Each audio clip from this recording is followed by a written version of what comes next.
नमस्कार मित्रों, Atul IAS academy के यूट्यूब चैनल पर आप सभी का बहुत बहुत स्वागत है। मेरा नाम आस्था शर्मा है। चलिए अभ्यास सीरीज के एमसीक्यू प्रश्न स्टार्ट करते हैं। प्रीलिम्स 2023 नजदीक है और प्रीलिम्स की तैयारी हर रोज हो सके, इसीलिए हम यह अभ्यास सीरीज आप लोगों के लिए लेकर आए हैं ताकि प्रीलिम्स में कैसे प्रश्न करंट अफेयर से फ्रेम होकर आते हैं तो उन्हीं सारे प्रश्नों का एक आइडिया आपको लगे और दैनिक चर्चा में जो भी महत्वपूर्ण विषय रहते हैं उनके बारे में आपको पता लग सके। उसी के कारण ये सीरीज आप लोगों के लिए लेकर आए हैं। चलिए हमारे पहले प्रश्न की ओर बढ़ते हैं।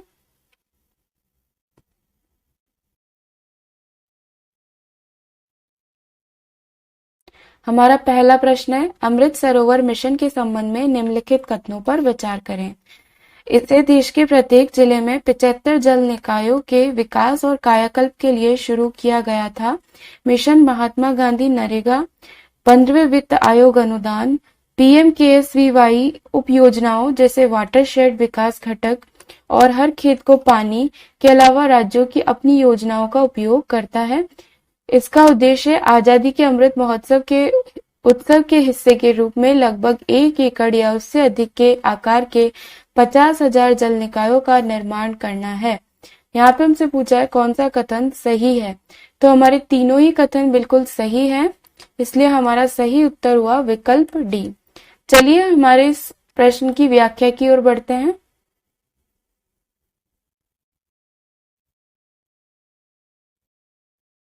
विकल्प डी सही है। देश के प्रत्येक जिले में 75 जल निकायों के विकास और कायाकल्प के लिए अमृत सरोवर मिशन लॉन्च किया गया था। 75 क्यों? क्योंकि आजादी का अमृत महोत्सव बनाया जा रहा है, तो अमृत महोत्सव है यानी आजादी को जब 75 साल हो जाएंगे तो उसको सेलिब्रेट किया है। ठीक है, तो उसी के तहत ये 75 जो इन्होंने इस नंबर को लिया है कि इतने जल निकाय हर डिस्ट्रिक्ट में, हर जिले में जो है उनका कायाकल्प और विकास किया जाएगा। इसका उद्देश्य है कि आजादी के अमृत महोत्सव के हिस्से के रूप में 1 एकड़ या उससे अधिक के 50,000 जल निकायों का निर्माण किया जाए। इसमें कहाँ से संसाधन मिलता है? महात्मा गांधी नरेगा योजना, वित्त आयोग के अनुदान, पीएमकेएसवाई के कौन कौन से घटक, वाटरशेड विकास घटक और हर खेत को पानी, यहाँ से इसको अनुदान जो है वो मिलते हैं। उसके अलावा कौन कौन सी मंत्रालय और डिपार्टमेंट शामिल है? विभाग शामिल है, ग्रामीण विकास विभाग, भूमि संसाधन विभाग, पेयजल और स्वच्छता विभाग, जल संसाधन विभाग, पंचायती राज मंत्रालय और ministry of environment, forest and climate change यानी पर्यावरण मंत्रालय इस मिशन को इम्प्लीमेंट करने में शामिल है। ठीक है, हमारे अगले प्रश्न की ओर बढ़ते हैं। ये हमने किसके बारे में जाना? अमृत मिशन के बारे में, जिसमें जल निकायों को जो है उनका कायाकल्प और विकास किया जाएगा। चलिए हमारे प्रश्न नंबर 2 की ओर बढ़ते हैं। संयुक्त राष्ट्र सांख्यिकी आयोग के संबंध में निम्नलिखित कथनों पर विचार करें। यह संयुक्त राष्ट्र आर्थिक और राजनीतिक परिषद का एक कार्यात्मक आयोग है। यह संयुक्त राष्ट्र सांख्यिकी विभाग प्रभाग के रूप में प्रभाग की काम की देखरेख करता है। कौन सा कथन सही है ये पूछा है, तो हमारा जो पहला कथन है यहाँ पर गलत है, दूसरा सही है, तो हमारा सही उत्तर हुआ विकल्प बी केवल 2। इसकी व्याख्या की ओर बढ़ते हैं और देखते हैं।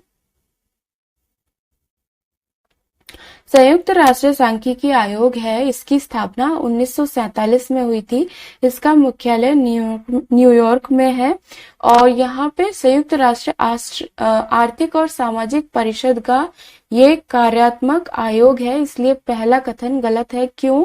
क्योंकि वहां पे राजनीतिक लिखा हुआ था और ये आर्थिक है। तो अगर संयुक्त राष्ट्र के बारे में थोड़ा थोड़ा भी आपने जाना हो तो आपको ये जरूर पता होगा कि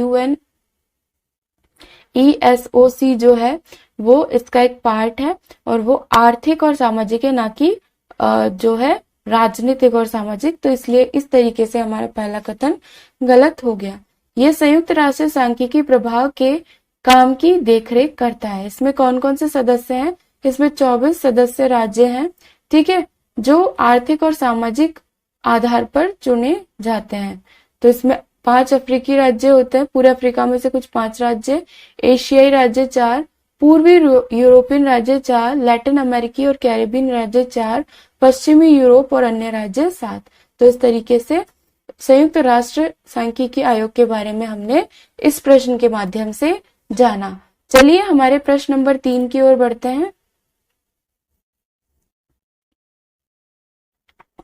हमारा प्रश्न नंबर 3 है, एंटी स्पाईवेयर घोषणा के संबंध में निम्नलिखित कथनों पर विचार करें। यह देशों के समूह द्वारा जारी किया गया पहला महत्वपूर्ण एंटी स्पाईवेयर घोषणा पत्र है।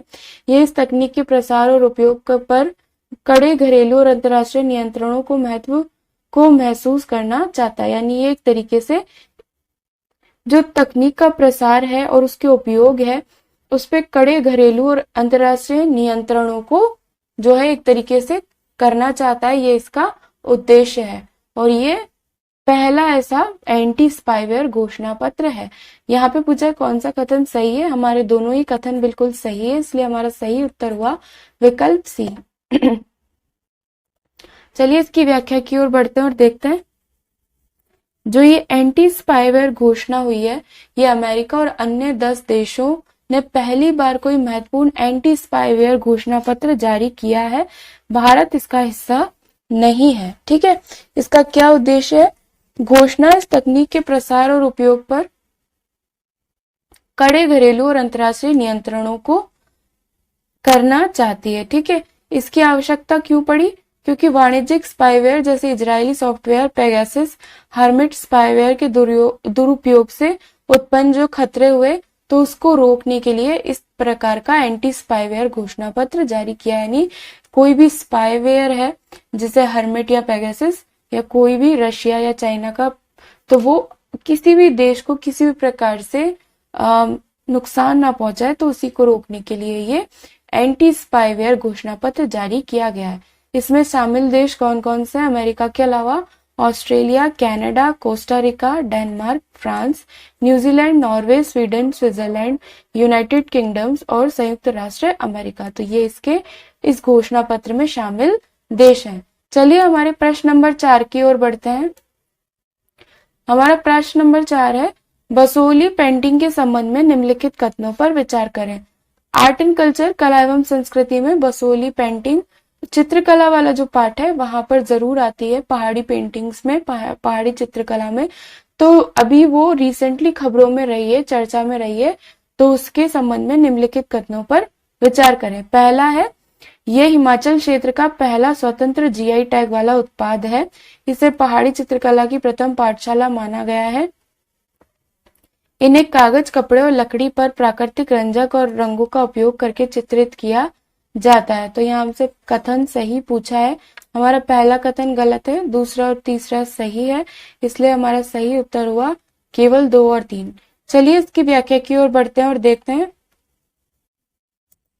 तो ये जो बसोहली पेंटिंग है, ये हिमाचल प्रदेश नहीं, जम्मू क्षेत्र का पहला स्वतंत्र जीआई टैग वाला उत्पाद है। तो यहाँ पे कंफ्यूजन होना बनता है क्योंकि दोनों ही पहाड़ी क्षेत्र है, तो कई बार याद नहीं रहता, लेकिन हमें ये याद रखना है कि बसोली पेंटिंग जम्मू क्षेत्र से है, हिमाचल क्षेत्र से नहीं है। इसे पहाड़ी चित्रकला की प्रथम पाठशाला माना जाता है।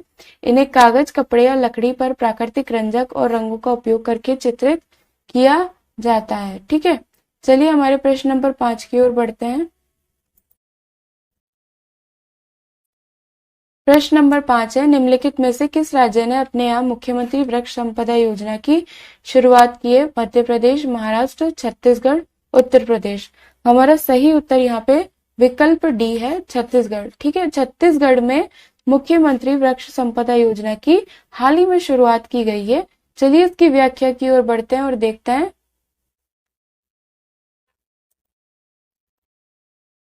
मुख्यमंत्री वृक्ष संपदा योजना के बारे में। ये विश्व वानिकी दिवस 21 मार्च के अवसर पर छत्तीसगढ़ सरकार ने इस योजना को शुरू किया था। इसका उद्देश्य है किसानों और भूस्वामियों को वित्तीय सहायता प्रदान करके राज्य भर में वृक्षारोपण को बढ़ावा देना। मुख्यमंत्री वृक्ष संपदा योजना के तहत छत्तीसगढ़ सरकार 5 एकड़ तक भूमि का वृक्षारोपण के लिए पूर्ण अनुदान प्रदान करेगी। ये जो लोग 5 एकड़ से अधिक भूमि पर पेड़ लगाना चाहते हैं उनको 50% वित्तीय अनुदान प्रदान करेगी, और जो लोग 5 एकड़ से कम पे लगाना चाहते हैं उनको पूर्ण अनुदान प्रदान करेगी। तो इस प्रकार से ये छत्तीसगढ़ सरकार वृक्ष संपदा योजना के मदद से वृक्षारोपण को बढ़ावा देना चाहती है, ताकि किसान और भूस्वामी वित्तीय सहायता लेके अपने छत्तीसगढ़ राज्य में ज्यादा से ज्यादा वृक्षारोपण कर सके। इसी के साथ हमारी अभ्यास सीरीज के 5 प्रश्न यहाँ पे समाप्त होते हैं। अगर आपको वीडियो पसंद आए तो जरूर इसे लाइक करें, हमारे चैनल के बारे में और लोगों के साथ शेयर करें, वीडियो को शेयर करें और हमारे चैनल को सब्सक्राइब करें। अतुल IAS एकेडमी की अभ्यास सीरीज को देखने के लिए आप सभी का बहुत बहुत धन्यवाद।